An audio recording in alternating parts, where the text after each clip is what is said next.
Bonjour à toutes et à tous dans cette vidéo d'une toute nouvelle série qui s'appellera En roue libre car j'ai toujours pas d'inspi.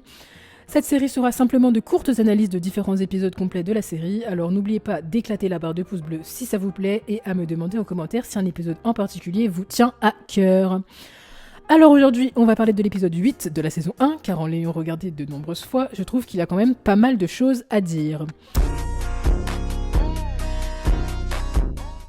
Les Trix veulent briser la relation qu'entretiennent les Wings avec les spécialistes en faisant croire à Riven que Bloom voulait qu'il perde la course. Riven, persuadé que Darcy l'a sauvé, rejoint alors le camp des Trix.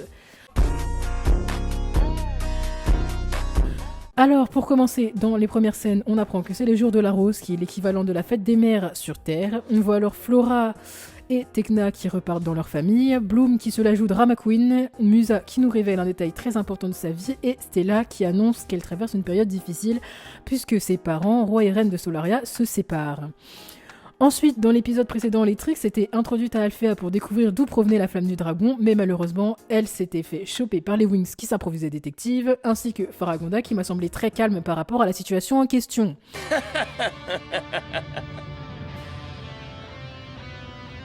Qu'est-ce que vous faites ici? Nous aussi on aimerait savoir ce que vous faites ici. Et moi j'aimerais savoir ce que tout le monde fait là.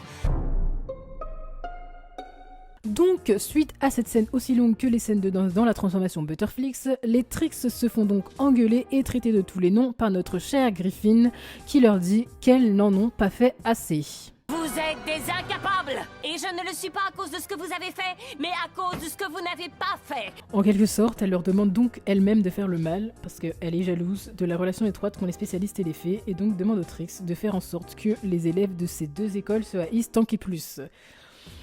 Elles font le sale boulot à sa place, et je dis bien le sale boulot, car quel genre de professeur demande à ses élèves d'inventer tout un stratagème afin de régler une histoire de vengeance personnelle?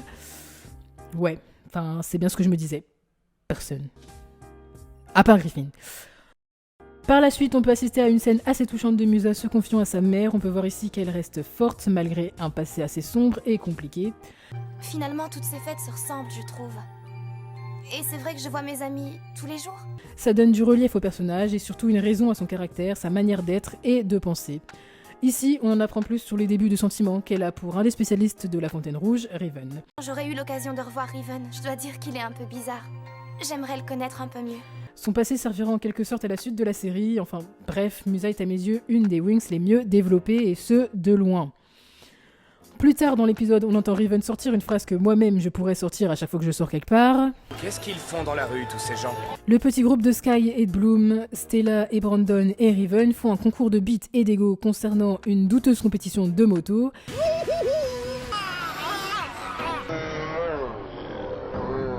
Et finissent par se séparer car évidemment Riven est le meilleur, tout le monde le sait, blablabla.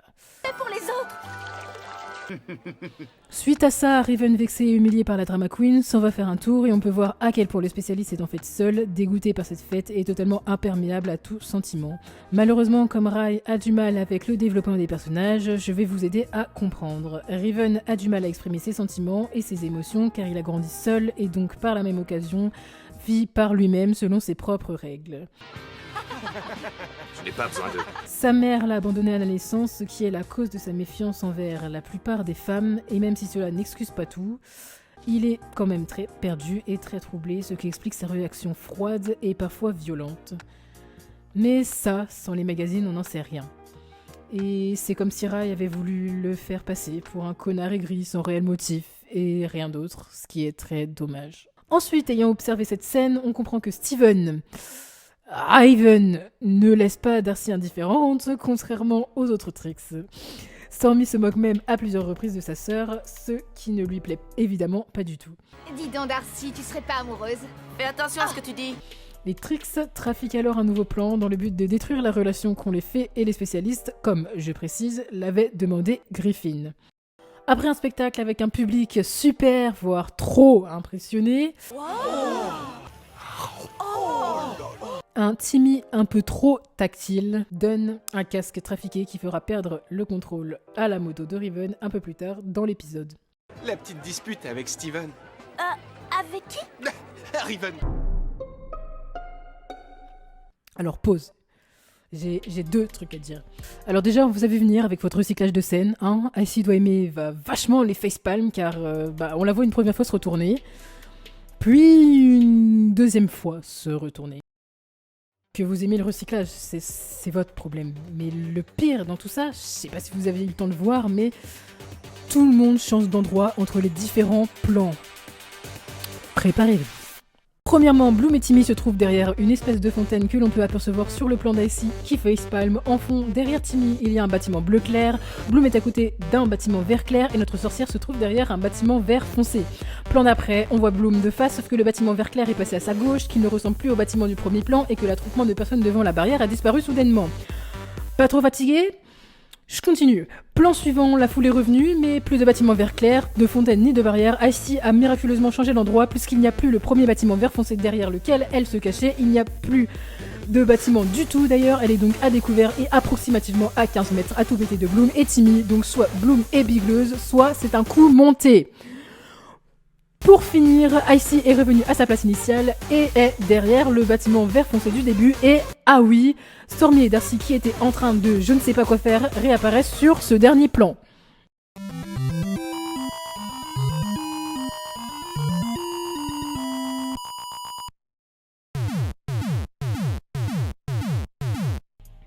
Ah oui, et puis, deuxième truc, comment Bloom a fait pour tomber dans le panneau ? Je veux dire, pourquoi Timmy viendrait de nulle part avec un cadeau ? Pourquoi ne vaudrait-il pas que l'on sache que c'est lui ? Et pourquoi il est aussi bizarre, bordel de merde ? Mais non, Bloom, aussi naïve qu'elle est, laisse passer et retourne retrouver les autres. Avance rapide, après avoir vanné Darcy une fois de plus sur le fait qu'elle aime Riven, les Trix se retrouvent sur le toit d'un bâtiment random pour observer attentivement l'accident qui va bientôt avoir lieu. Malheureusement, Darcy a vraiment l'air très perturbée par rapport à ce plan diabolique et on peut nettement voir qu'elle est sincèrement inquiète pour Steven. Riven. De leur côté, les spécialistes se lancent sur la piste pour concourir, mais comme le dit si bien Brandon, vite, vite, vite. Dépêchons-nous, on est en retard, Et nous n'avons toujours pas retrouvé Bloom. Bref, la course démarre, on peut voir ici une 3D exceptionnelle et Bloom se rend enfin à leur compte que quelque chose n'allait pas. Alors de là s'ensuit une course-poursuite avec une tension ridicule où elle pousse tout le monde et se dit que c'est une bonne idée de se transformer pour attraper Riven. Et évidemment, ça lui retombe dessus puisque Riven pensera que c'est elle la fautive dans l'histoire. On découvre ensuite qu'en 58 secondes exactement, Darcy a réussi à s'équiper d'une moto, d'une combinaison et d'un casque. Elle sauve Riven dans sa misérable et ridicule chute.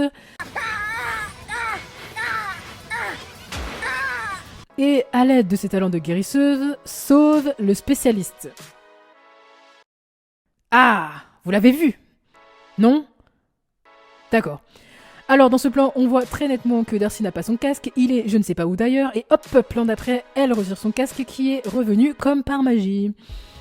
Vous voyez, ça a même fait bugger la fille derrière. Mais si, la fille, là, regardez. Bref, pour une fois que Darcy fait une assez bonne action, elle a le droit à une agression non justifiée de la part de notre drama queen. Je n'ai fait que l'aider. Mais bon, ça va, elle a aussi le droit à une petite retouche make-up express, alors...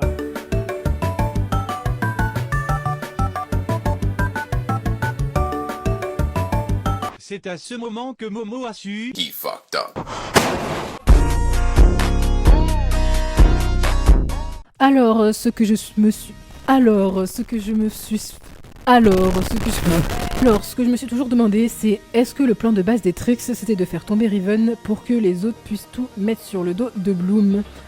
Et puis, je pense aussi que Darcy n'a en aucun cas manipulé Riven dans le sens où elle a seulement utilisé ses pouvoirs de guérison. Autrement dit, elle n'a pas utilisé de quelconque sort de manipulation. Riven s'est ici rangé du côté des Trix car même si c'était à tort, il s'est senti trahi et bafoué par Bloom et les autres. Darcy en a donc juste profité pour le récupérer avec de gros guillemets de connard. Pour en finir, n'oubliez pas que cette vidéo a pour but l'humour, car étant moi-même Trixer, en aucun cas je ne cherche à détruire la série ou à cracher dessus. Je pense que vous le savez, mais pour les autres nouveaux arrivants, il est toujours bon de le rappeler. Je voulais vous remercier pour les retours concernant ma dernière vidéo, elle semble avoir été très appréciée et cela fait toujours plaisir de voir que de plus en plus de gens s'intéressent à ma chaîne, alors merci beaucoup du soutien et n'hésitez pas à aller la voir, elle est toujours dispo. Voilà, cette vidéo est désormais terminée. Si vous l'avez appréciée, vous pouvez me rejoindre sur mon compte Instagram IcyOfDiamond ou AgaryOfDiamond, mon compte de dessin. Je serai toujours très contente de discuter avec vous et si vous avez des précisions à m'apporter, je suis ouverte à tout. Je prends les bons commentaires comme les mauvais, alors portez-vous bien et à bientôt pour une prochaine vidéo.